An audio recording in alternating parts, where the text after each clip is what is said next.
So, one of my never ending nightmares that I'm living through right now is knowing that nursing homes in New York State and the medical system of New York State will decide to neglect your loved one to death to rescue them from being alive or to rescue them from a family's toxic love because they don't visit enough, and the people who work on them consider themselves the family, even though there's no love in this entire country, not in any kind of professional sense. Anyone who should be professional and critical and communicative, because nobody likes talking to me. You'll assume what you want as to why that is, and that's the same exact reason they don't. Assuming.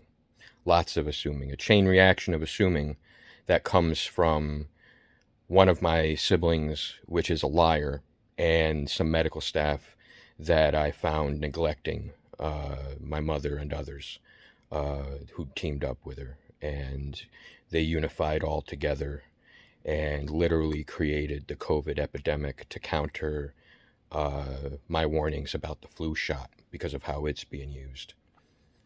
Now, I got into international politics helping Trump get elected, and that's why it got so big, the reaction back to defeat me. But in their defeating me, a lot of people died, and it's not me who killed anybody. So what do you do? I don't know what to do. They're already ready to win any kind of court case if I try to bring it up, because I have no one on my side. My dad's dead, and my mom can't speak, and she's the one that they want to get rid of next. So if it wasn't for my brother coming to help, my dad might actually be alive, but when he tested positive for COVID, they literally dragged their feet on finding out about his fungal infection until it was apparently too late, and he had gone through too much suffering. For some reason, the first medicine they put him on was extremely toxic, and when he started going downhill with that, they said that they would use a medicine that doesn't have as many side effects. I don't know why they didn't use that in the first place. It's almost like the medical system is designed to help people die, and if they don't die, then they might try, so that they can get rid of people who might become a burden because statistics, and their neglect that enforces those statistics as facts. There's not much I can do. This is the entire country that lies behind these things, and I can't say the entire country. I would say most of the educated people, the people who think they have an actual education. And by educated, I mean they feel that they can democratically decide facts against people that they disagree with. So I'm going to try to get them to stop neglecting my mom. She's got a pressure sore that they won't really help with. They don't rotate her or anything like that. And if I try to make any requests, it'll just make them more angry.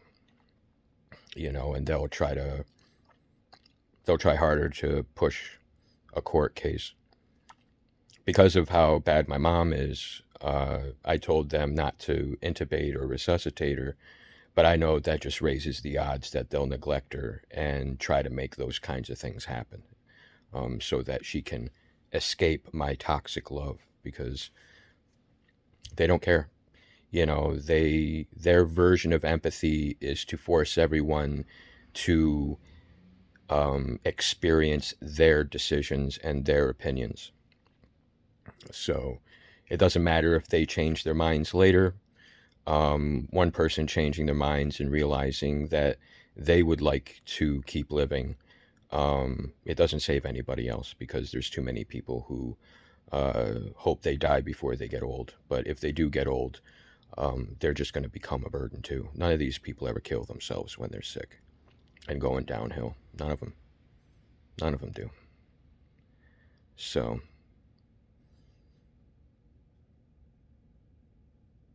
there's some, I've seen people uh, get assisted suicide and they keep it secret.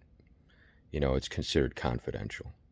So, but they did it right in the room with my mother, back when she was at the last nursing home, back when she was doing well enough that people just started assuming that she was faking, and I just put her in there maliciously, giving them more fuel for their insane chaos fire. So, and the people who don't like me will allow anyone to believe anything negative about me if it helps their case. That's the world I'm in.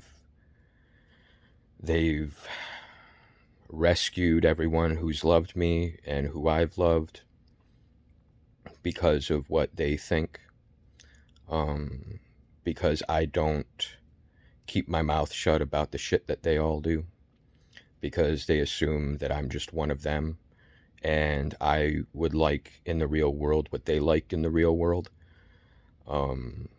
It would be like if you liked horror movies and a bunch of serial killers came out of the woodwork and said, well, you like horror movies, then that means you must like serial killing, so join us. And if you don't join us, that means you're lying. That's what I have. That's my life. My life's been like this since I went to college, and I didn't even know it because people were assuming things about me and putting me in a box that I couldn't get out of. So, and the whole time I was sick, and everybody just assumed that I was making up excuses. And they were trying to figure out how I was successful. And, there were shady people who thought that they were copying how I did things and how I was successful. Just like all the crazy out of the closet sex crap that's going on since I started opening those doors for everybody so everybody could see what's going on. And nobody's smart enough to close the doors because nobody knows how it happened. Because nobody's smart enough to know what's going on. All they can do is shake the rocks around in their heads in a chorus among each other and assume that whatever the best guess is the right one. Or that they can make me tell them the truth that they'll understand. Because whenever I tell them the truth, they don't understand it. They don't believe it. They just assume it's a lie. So, yeah. God help us all.